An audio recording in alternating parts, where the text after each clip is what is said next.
I can't remember a time when God has not been good to me. Sometimes we take the goodness of God for granted, and sometimes we pout over things that don't necessarily go our way, not understanding that even when things seems not to be going our way, when God is in the midst of it all and he's covering us through it all, it always comes out the way we need it to come out. God bless you. Praise God. For those of you that are joining us for the very first time, again, you've connected to Morning Mocha. This is a platform wherein I share practical wisdom from biblical principles. No, I'm not preaching on this platform. Well, sometimes I'm accused of preaching on this platform, but that's okay. Every now and then we need a word from the Lord. We need a little preaching every now and then, not just on Sunday. Let me put it like that. A little bit through the week to help us get through our entire week. Every now and then we just need to hear a word from the Lord, but that's not the primary purpose here on Morning Mocha. I mean, with regards to preaching, that is. Again, I just want to share practical wisdom with you that will help you through your week, help you navigate through life in general. And those of you that have been with us for quite some time, we're fastly approaching our 1 year mark. Next month, we will have been streaming on this channel on Morning Mocha for an entire year. Can you believe that? Has the time flown past? I'm telling you, but it's been all good. You know how they say, time flies when you're having fun. And I've certainly enjoyed this past year, this past almost 12 months now of sharing with you. Some of you have expressed your gratitude with regards to me sharing each and every morning with you, and you have expressed how it has impacted your life, and that's certainly a wonderful thing to hear. But those of you that would like to have an opportunity to just have a period of time wherein you sit one-on-one with me via Zoom, you sit one-on-one with me, and we help you to take your life, your aspirations, your dreams, your vision to the next level. I'm telling you, I'm that person. I can help you do that. If you want to engage my coaching services, you can do so. The information is scrolling at the bottom of the screen. And I would love to be able to help you to move you to the next level in life. Some of you just may feel unstuck and you don't know how to get unstuck. Well, we discovered together how you get unstuck and move you to the next level. Well, some of you probably are saying, well, I would do that, but I understand there's a fee involved in having you as a life coach. Well, yes, there is. But how valuable are you to yourself? Or how much have you devalued yourself to the degree that you're not willing to invest in yourself? Yeah, sometimes you need to go the extra mile. That's how you get unstuck. You go the extra mile in investing in yourself. I've made a great deal of investment in myself. My training was not free, but I was willing to invest in myself. Me being a life coach, one of the things we say in the industry is that every coach needs a coach. I have a coach. I have a coach, and I'm so willing to pay the price of having a coach. It's just that important to me. So don't minimize your value and think you're not worth investing in yourself. Think about it. We shop all the time. Most of us, we go and buy things, new things, whatever. Most of the times it's not because we need those things, but it's simply because we are attempting to impress other people. And after the thrill and the shine is gone, that item that you bought, for the most part, becomes worthless. Or at least, let me say this, it diminishes in value. It's not as valuable as it was when you first picked it up and brought it out of the store, but getting a life coach is much different. You get the right one, that life coach can help transform your life for a lifetime. Well, I keep seeing all the messages pop up in the chat, and I'm going to acknowledge this. I didn't get it to sent to me directly, but I'm going to acknowledge it. Deacon Nelson, I understand today is your birthday. Well, happy birthday, Deacon Nelson. God bless you. God bless you. God bless you. We are celebrating you today. It's your day. I know Sister Blanche is going to take good care of you.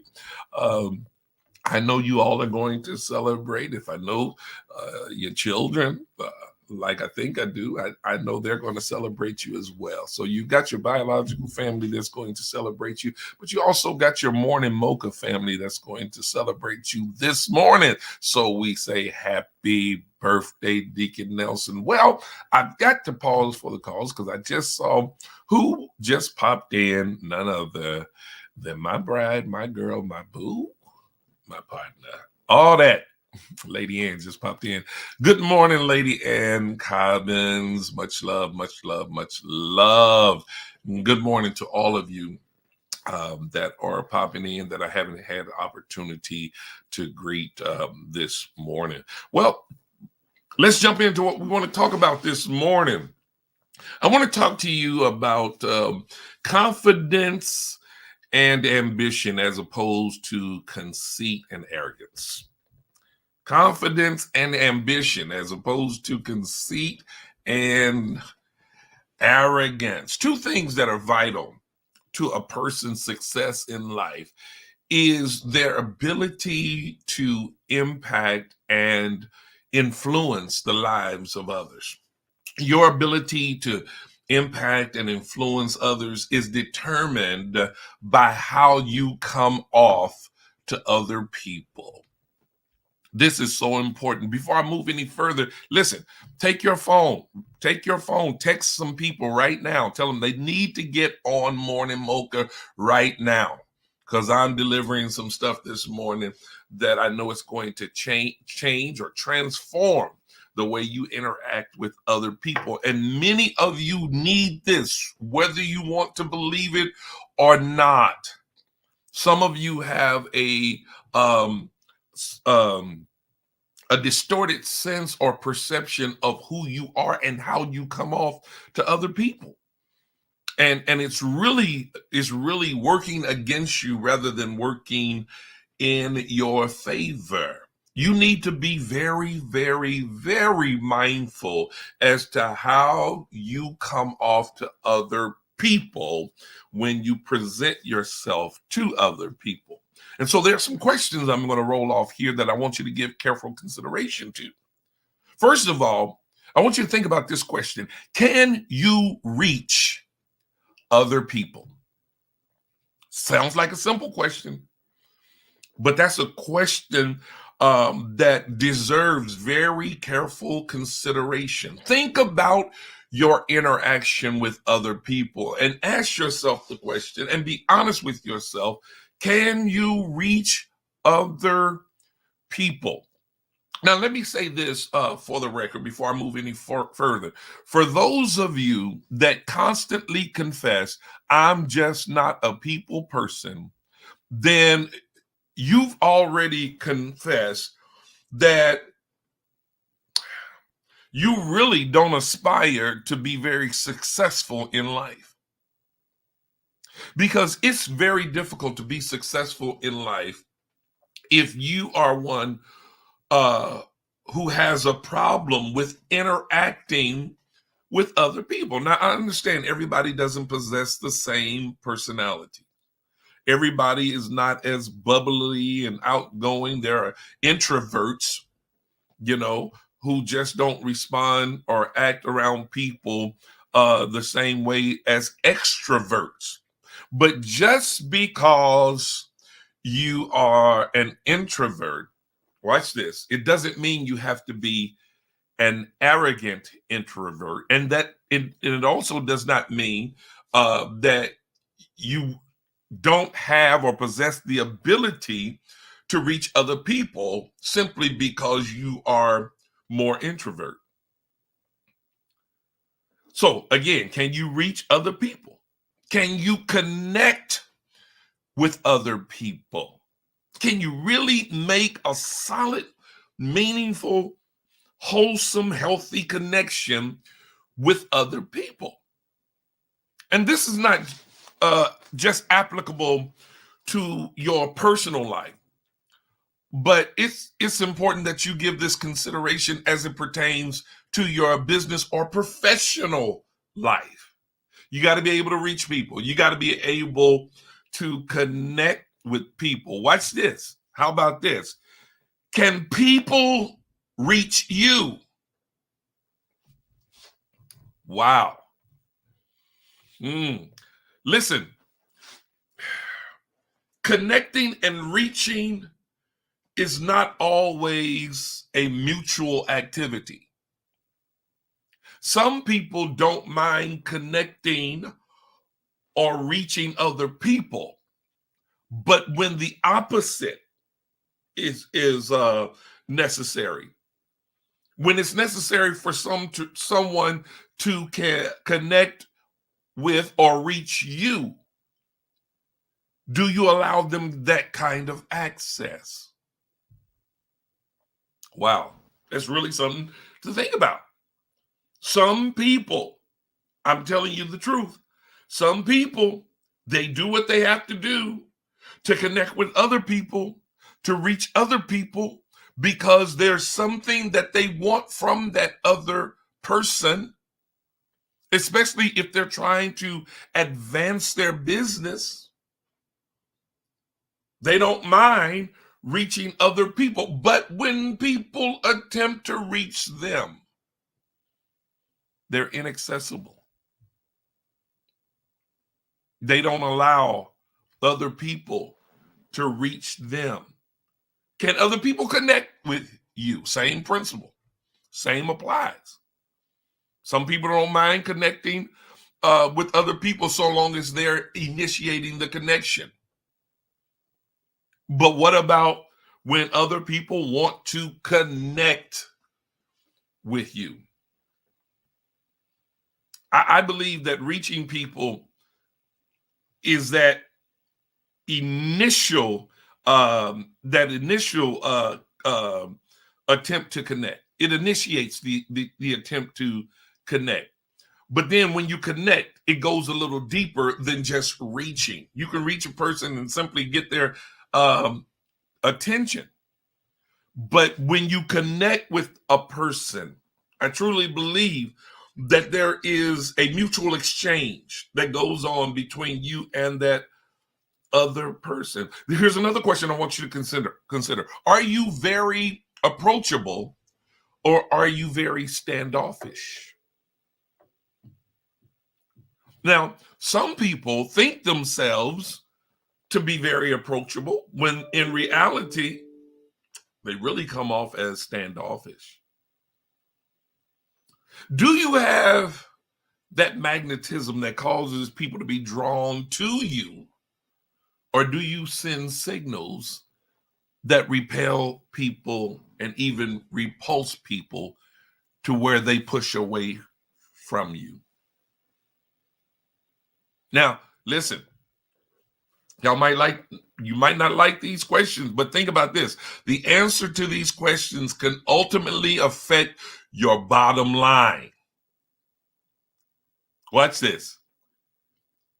It can affect your dollars and cents. And when I use that word cents, I'm not talking about loose change. I'm not spelling that CENTS. I'm spelling it SENSE. Huh? Okay, here's what I'm saying with this. It can adversely affect your money. It can adversely affect your income. And when it does, listen here, it does not make sense that you will intentionally allow it to do so. Why would you allow your standoffish disposition cause you not to be able to prosper in a way that you desire to prosper. It doesn't make sense. I've discovered over my years working with people, I've been working with people practically all of my life. And here's what I've discovered. One of the things that most people are most sensitive to is the attitude or the disposition of the people whom they encounter. And a bad attitude coming from someone that you first encountered, that's going to stick with you. Think about it. How many of you have gone into places of business to do business, whether it was a clothing store or a restaurant in particular, and the person on the other side of the counter had a stank attitude and a terrible disposition? You almost never forget that experience, that incident, and you might not forget that person. Having just met them one time, their stank attitude, am I saying that? Is it okay for me to say that? Their stank attitude and their terrible disposition, it sticks with you because it just was not impressive. And listen, that person with that attitude and disposition is a poor representation of that business or company that they're working for. And here's what you do once you have one of those kind of experiences. You leave that place and you tell everybody you know. Lottie, Dottie, and everybody. Boy, I went to such and such place. And that little person behind the counter, some of y'all ain't always that clean or nice, had a stank attitude, messed up my order. I was ready to snatch her weave out of her head.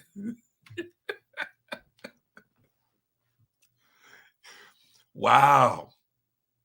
And once you're rubbed the wrong way, you might decide, I'm not ever going into that establishment ever again. From one encounter, the first encounter.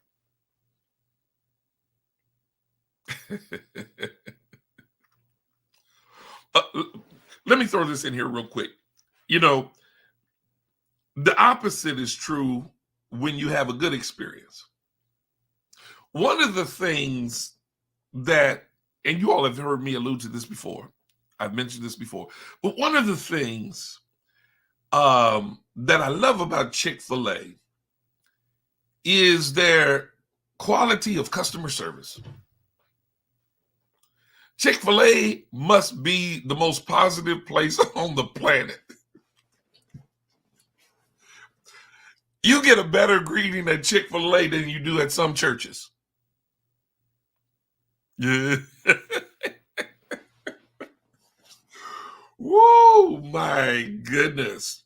Even if you are one who doesn't necessarily care for the food. Now, I love Chick-fil-A. I love it, you know. But even if you're one that doesn't necessarily care for the food, if you go there, I guarantee you, you're going to have a wonderful customer service experience. You know, they'll greet you at your car door, you know, because they got these servers that now stand in the drive-thru and they're taking your order before you even get up to the little box that you normally have to talk to. They don't even hardly use that box anymore. They use live people. You roll down the window. Hey, it's a great day at Chick-fil-A. How may I serve you? And they're doing it with a smile. They're doing it with such a pleasant experience that even when they get your order wrong, you can't even get mad. You can't get mad. Because when you bring it to their attention, oh, we're so sorry about that. Let us fix that for you immediately. We'll take care of that. And once you get your stuff and they hand it to you, you get it, and you say thank you, the response is always my pleasure. You can't get mad at that. You can't get mad at that. I was just told of some people that had gone to visit another church. This wasn't Canaan. They went to visit another church, and they said that they were in the church, in the building, for 20, 30 minutes, and nobody even acknowledged them. No one even spoke to them. Now, here they were, total strangers. Wow. And nobody even went up and said hello. Leaves an impression. More often than not, people will make judgments and conclusions about you. Listen to this. Within the first 5 minutes of meeting you. That is absolutely true. And you all have heard this. I'm not telling you anything new. First impressions are lasting impressions. You rarely get a do-over.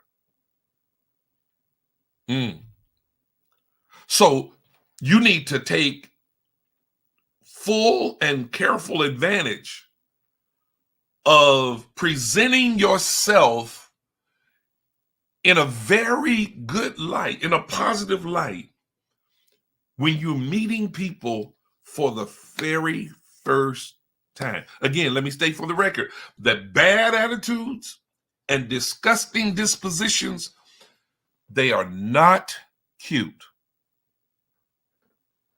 They are not impressive. Y'all hear me. It doesn't matter who you're meeting. It doesn't matter who's in the group.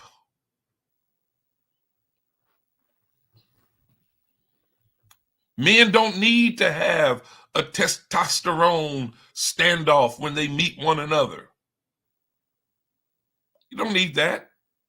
You have nothing to prove to anybody with regards to your manhood. Apply the same thing to women. You don't have to try to prove to someone that you are a real classy woman the first time you meet. I mean, you're going over the top. Am I getting to anyone here? Is the message coming across yet? Some people got it twisted. They think that conceit and arrogance are signs of strength. The reality is, conceit and arrogance are signs of weakness. They are signs of a cover-up. They are signs of internal insecurity. They are the outward expressions of an internal fear. People, when they come off like that, they're really masking something. They're hiding something. They don't want you to see what they believe to be their vulnerabilities. But they think they're coming off as strong or as tough. They fear being run over. They fear not being respected. They fear the potential of being taken advantage of. And so they got to come off a certain way. Wow. Some people put on these facades thinking that they are doing something to fit in with the crowd. Listen, the best thing you can always do for yourself whenever you step into any crowd is to be your authentic self. Wow. Be yourself. Own who you are. I can't tell you the number of times that I've stepped into the room with dignitaries and educated people. And when I stepped into that room, it was not my intention to capture anyone's attention. I was just there because I was invited to be there, or for whatever purpose I was there. I stepped into the room with no agenda or strategy to try to impress anybody. I stepped into the room as myself, and I presented myself to be who I was, or to be who I am, I should say. If there were conversations going on around me, you know what I did? I stood and listened. You can learn a whole lot from just listening. Sometimes I would listen so long until ultimately someone would invite me into the conversation by asking me a question. And if I wasn't sure about the answer, I would immediately respond, well, that's a good question. I'm going to think about that one. I don't know if I have the answer to that one right off the top of my head. I didn't try to present myself as being so smart and so educated, even since I've completed earning my doctorate degree. I don't try to go in the room and flaunt that I have a doctorate degree.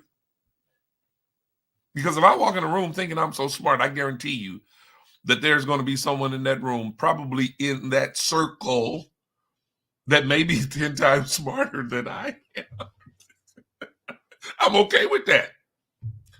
I'm okay with that. And I'll let people know, I'm like, man, you are one smart dude. Where do you keep all this information? I wish I had it. Like, you got it. And I mean it so sincerely. And people will laugh and they will respect you being who you are.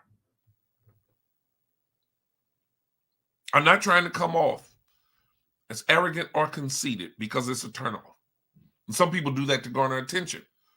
But while you may be garnering the attention you crave, the question is, what is the impression that you are leaving on other people? Oh, you say you don't care? Yes, you do. Yes, you do. That's why you're putting on that facade in the first place. Oh, y'all, I'm sorry. I'm not talking to y'all. I'm talking to these other people that, aren't really on here, that you might have to just kind of share this message with. But yeah, you really do care. That's the very reason why you are putting on the facade. That's the reason why you are using your display of conceit and arrogance as a protection mechanism. Wow. Well, Dr. Cobbins, what am I protecting myself from? You are protecting yourself primarily from potential rejection. Because you fear that others will detect that you're not all that, you work overtime trying to prove that you are all that. And you're working hard. And listen.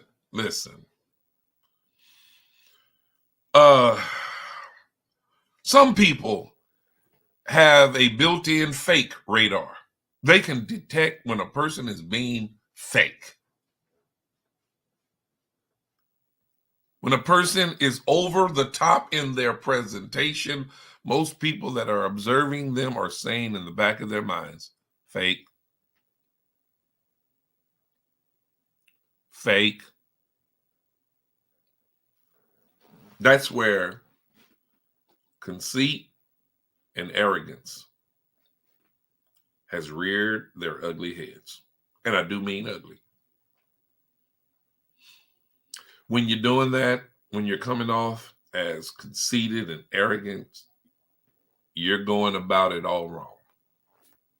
You're sending the wrong message, and it's not working in your favor. You're doing more damage to yourself than you are promoting yourself. Literally, when you come off like that, sometimes you don't know it, but you are setting yourself up to miss out on job promotions and job opportunities just because of your conceit and arrogance. You miss out on beneficial relationships just because of your conceit and your arrogance. Wow. Let's just define this word conceit so everyone viewing or listening can be very clear about what I'm saying here. Webster's definition of conceit is favorable opinion, especially excessive appreciation of one's own worth or virtue. Excessive appreciation of one's own worth or value. Now, there's nothing wrong with you appreciating yourself, but excessive appreciation, that's a turnoff. Why? Because you give off that signal that you think that you're all that and everyone else is beneath you. How about this word arrogance? It's defined as an attitude of superiority manifested in an overbearing manner or in presumptuous claims or assumptions. Wow. You're just overbearing. You think yourself to be superior. You're very presumptuous. What do you mean by that, Dr. Cobbins? Well, you assume that everybody views you in the same way that you view yourself, or that you are presenting yourself to be. You're assuming. I got news flash for you. And you can jot this one down. The only person impressed with your conceit and arrogance is you. Wow. Now, don't y'all turn me off. Please don't turn me off. I'm not trying to insult your intelligence. And some of you might be saying, he's not talking to me and I don't need this. Well, that's some of your arrogance coming through. Because we can always learn something from the things that are presented to us. I remember years ago when I was being trained and under the tutelage and leadership of my biological father, who was my pastor at the time, the late, great pastor, O.L. Cobbins Sr., that there were several ministers on staff at Macedonia Missionary Baptist Church, the church my dad pastored. And there were times that certain preachers were invited to preach at Macedonia. And to be honest, sometimes what they were saying,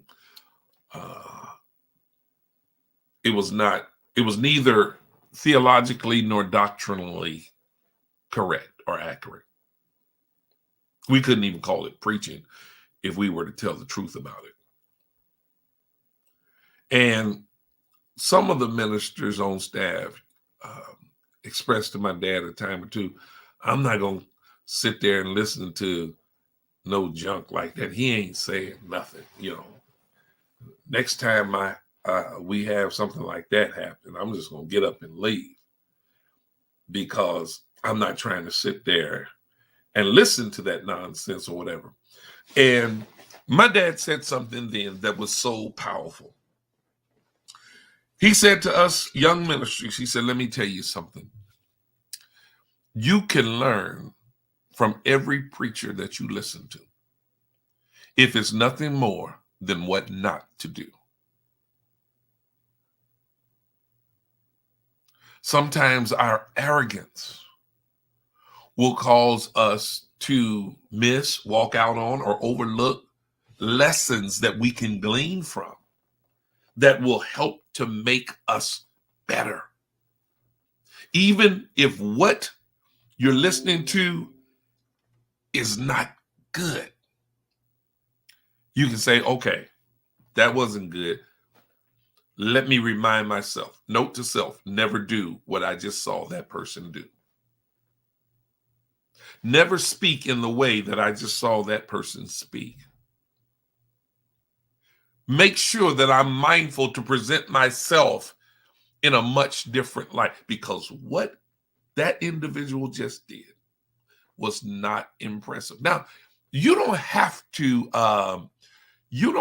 go off and tell everybody that or say that to everybody. Make that note to yourself. Because sometimes when you open your mouth and start verbally criticizing everyone else, your arrogance is showing. Your arrogance is showing, even when you don't know it is. Your arrogance is showing, and it's embarrassing.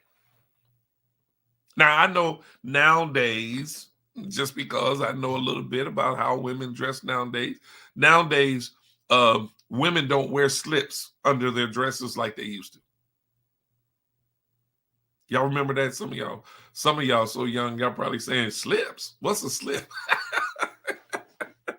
But it used to be that anytime a woman had on a dress, she had a slip on under her dress, creating a barrier between the dress, the outer dress, and the inner undergarments.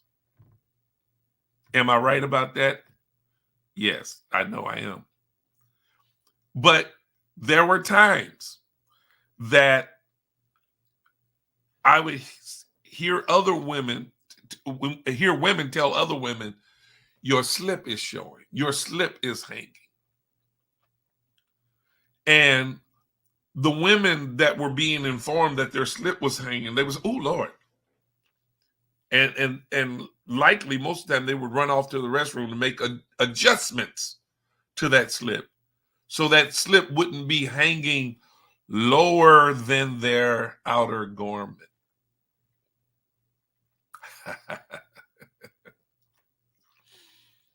Why? Because they didn't know it, but once they discovered it, it was embarrassing. Some of you need to be told every now and then, your conceit is showing. Your arrogance is showing. Don't nobody want to see that?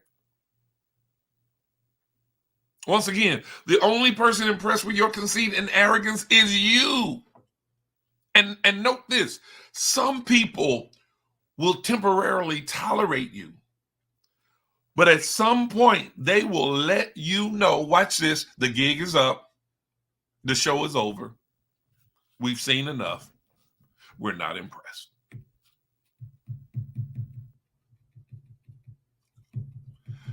Well, now, but there's a flip side to this conceit and arrogance that will have the effect on people that you truly desire. The flip side of conceit and arrogance, listen to this, and this may blow your mind, but it's true. It is confidence that is rooted in ambition.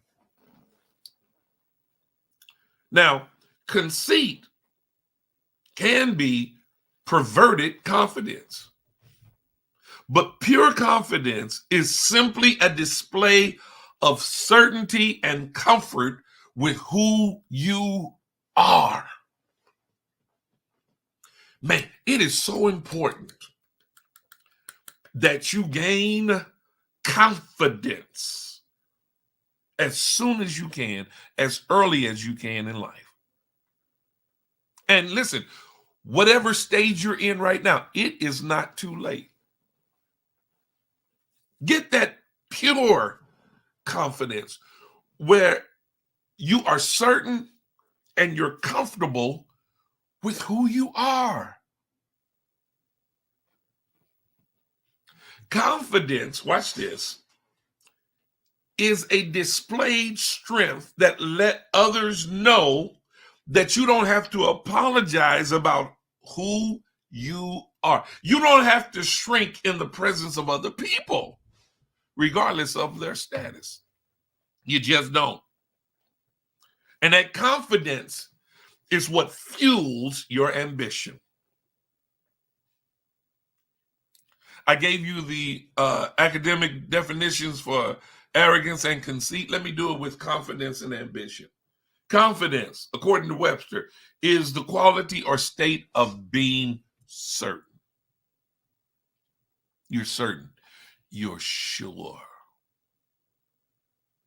You know who you are and you are comfortable with who you are. Ambition is the desire to achieve a particular end. All of us ought to be ambitious about something. Oh, Tekazam, girl, let me throw that up on. She said confidence isn't loud, but arrogance usually is. Woo! Wow.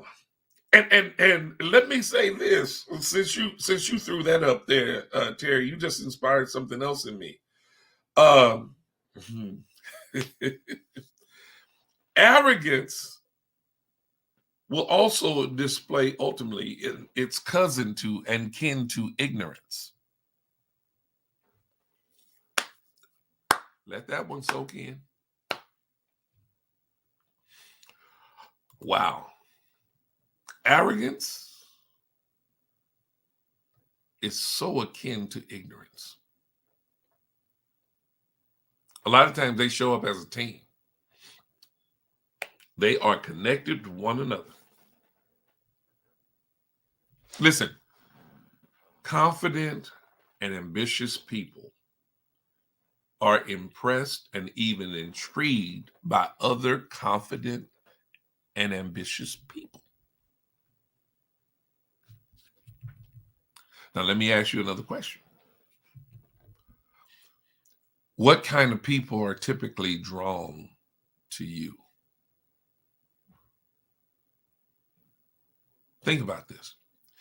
If you keep attracting the wrong kind of people, then maybe you need to reassess your presentation. How do you greet others when you're meeting them for the first time? Or how do you greet them, period? What's your posture like in a room full of people?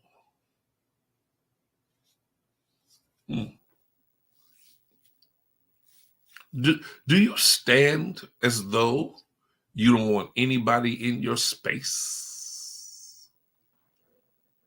That goes back to that unapproachable thing that I was talking about earlier. What tones do you use in the course of conversation?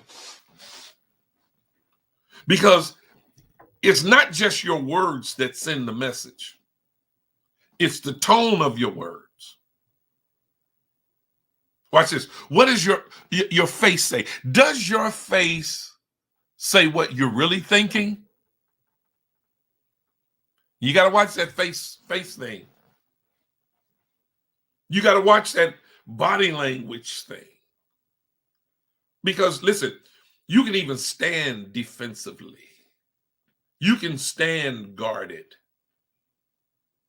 And when you're doing that, especially when you're in a casual event, a casual atmosphere, when you're doing that, you're coming off as conceited, arrogant, and standoffish. Some of you might be saying, well, I don't know if I agree with that, Bishop. Well, I tell you what, test the room the next time you're in the room. Put all your conceit and arrogance on full display and see where that gets you. Side eyes and a turned up nose, they're not good looks. Why? Because it gives off the impression that you think that you are better than the person standing before you. Y'all let that soak in. My goodness, let it soak in. Hebrews 13:2 says, do not forget to entertain strangers, for by so doing, some have unwittingly entertained angels. You never know who you are in the presence of, especially when you are meeting them for the first time. You never know who could potentially be a blessing to you. You never know. You ought to present yourself as being as cordial and approachable as you possibly can. Now, you ain't got to be foolish about it and just be falling all over people and all that. Don't nobody want that either. But you ought to have some type of, what am I trying to say? Etiquette about yourself. You ought to be able to and listen, if you're one of those people that have to work on it, you just have to work on it. Work on it. You know, some people talk about, I know you've heard the phrase, they've got $1 million smile. Well, that smile might just get them $1 million. They smile at the right person at the right time. I'm not talking about no flirting stuff. I'm just talking about presenting yourself in a way where people are more so drawn to you rather than being repulsed by you. That's all I'm talking about. You can be confident and not be arrogant. You can be confident without being conceited. You can display your ambition without having to come off as arrogant. Are you all hearing me? Is there anybody out there that's grabbing this and saying, man, I needed this? You never know what life you can impact or influence. Believe you me, I'm telling you, I know without a shadow of a doubt that the way that I have interacted with people, you know, the way I have presented myself to others has caused me to get favor that I otherwise might not have gotten from some people. I can't tell you the number of times that people have said to me, there is just something about you. There are people that have offered me their telephone numbers. I'm talking about, listen, you'd be surprised the number of well-known, famous celebrity people that I have, even in my phone, right now today, in my contacts. That's not brag. I'm just telling you. Why? Because I come off to people as being one who can be trusted, one who is authentic, one who is real. They don't do this just because I'm a preacher, pastor, doctor, bishop. No. They do it because I present myself as being reachable, accessible, pleasant to be around. Glory to God. And even if sometimes I'm in a bad situation where I have to hold my peace and hold my breath until I get to my car, I never allow a spirit of arrogance or conceit to come off me. I do everything I can not to present myself as such. And it doesn't matter who the individual is. I think Lady Ann has shared with the congregation at times how, particularly when we first got married, she used to get so irritated because we would walk through the mall, and if a person called my name, I would stop and talk to them. Didn't know them from Adam. But I wanted them to feel as though that they are important, and I don't think myself to be so up in the air. And, I could understand her being a little bit annoyed at times because sometimes it would hold us up from getting to where we need to get and doing what we needed to do until she finally decided, okay, bro, you're going to stand here and be Mr. Congeniality. I'm going to let you do your thing. I'm going on down the hall. I'm going into this next store. I'm going to keep right on shopping. They ain't going to stop me from getting my shop on. And sometimes she would go in the store, be in there for a while, come back out, and I'm still standing there talking to that same person.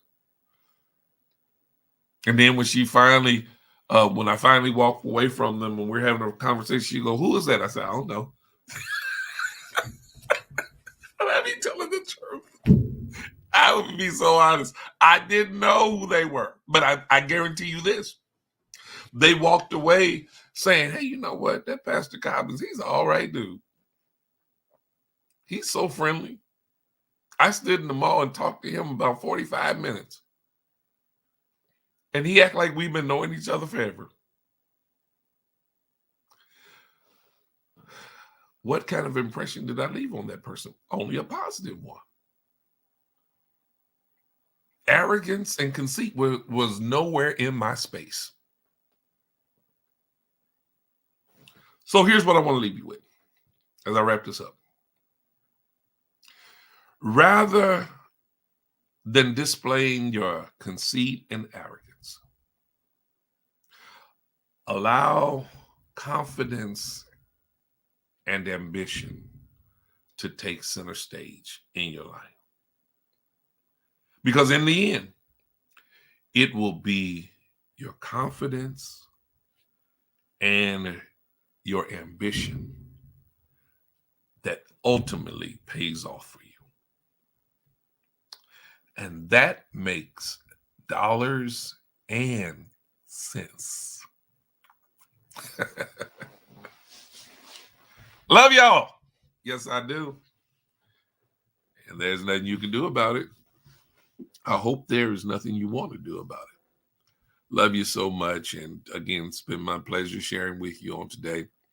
If this message has really been beneficial to you and a true blessing to you, listen, I want you to become active in passing this stuff along to your friends, your family members, coworkers, whatever. Matter of fact, I'm going to challenge y'all to do something for me today. I'm going to challenge you because y'all go on Facebook, y'all make posts and things all the time. I want you to go on Facebook, and I'm borrowing this from somebody else, and that's okay. But go on Facebook and do a live post and tell people how you were tremendously impacted by what I shared with you today and how you believe that others can benefit from it. I need at least 60 of y'all to do that for me today. Do that. Not just for me, but for others. Go on, make a post. It'd be wonderful if you do it live. Do Facebook Live. And just go out there and say, hey, y'all, listen, this morning mocha thing. Just tell them how you feel about it. I'm not trying to put words in your mouth, but just tell them how you really feel about it. I would greatly appreciate that. And then invite people to share with us each and every morning, Tuesday through Friday, right here on Canaan Worship Center YouTube channel. It's been a great one once again. I look forward to being with you tomorrow morning, this same time, in this same place. As I often say, my desire is that you have a blessed, wonderful, and even prosperous rest of your day. God bless.